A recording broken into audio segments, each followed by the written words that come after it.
Sahabat hikmah, di balik kisah Kapolda Sumatera Utara mencopot Kapolrestabes Medan Kombes Pol Riko Sunarko atas dugaan penerimaan suap dari bandar narkoba. Hal ini terungkap dari sebuah kesaksian tersangka Bribka Ricardo Siahaan dalam kasus penggelapan uang barang bukti penangkapan bandar narkoba. Dalam kesaksian anggota Sat Narkoba Polrestabes Medan, nama Kapolrestabes Medan, Kombes Riko Sunarko disebut-sebut sebagai penerima uang sebesar 75 juta rupiah. Tersangka Bribka Ricardo kini ditahan di Rutan Kelas 1 Medan atas tuduhan penggelapan uang barang bukti sebesar 300 juta rupiah milik bandar narkoba bernama Jusuf yang digerebek polisi pada Juni 2021. Aliran uang suap diketahui digunakan Kombes Riko untuk membeli hadiah sepeda motor bagi anggota Babinsa Koramil Medan Tembung yang berhasil mengungkap peredaran ganja. Berdasarkan kesaksian tersebut, Kapolda Sumut Irjen Panca Putra Simanjuntak mencopot Kapolrestabes Medan Kombes Riko Sunarko guna diperiksa secara intensif oleh Propam Polda Sumut dan Mabes Polri.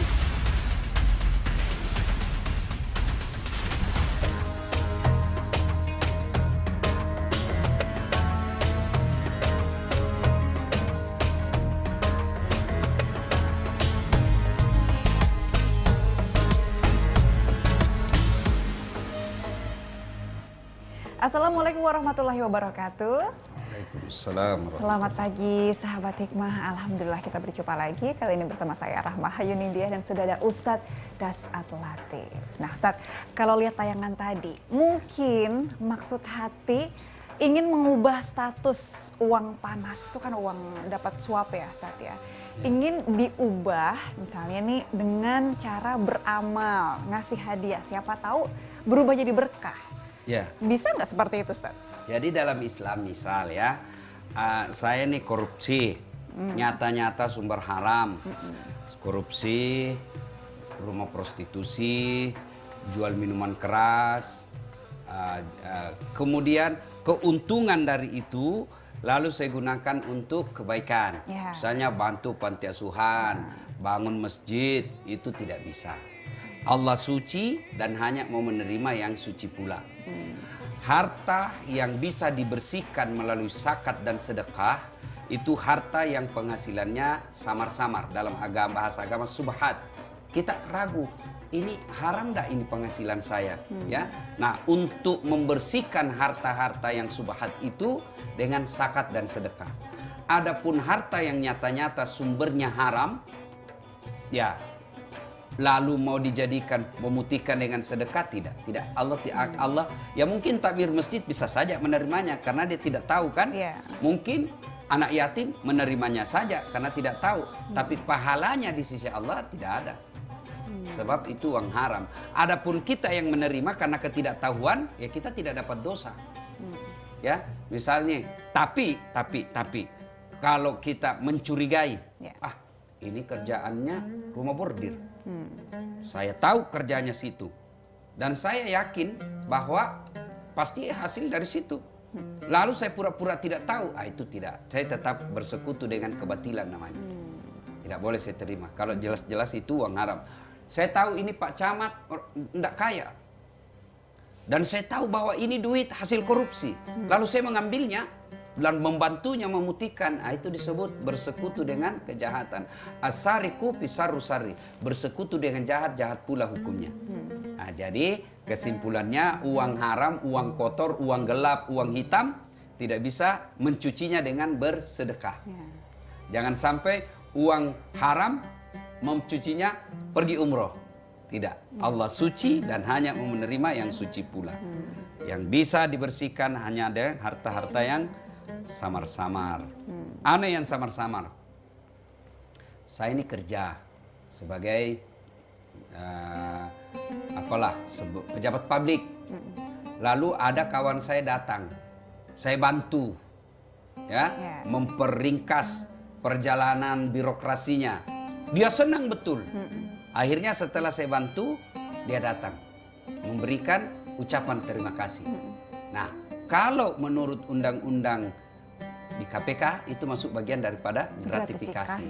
Kenapa? Karena dia ada kaitan dengan jabatan saya.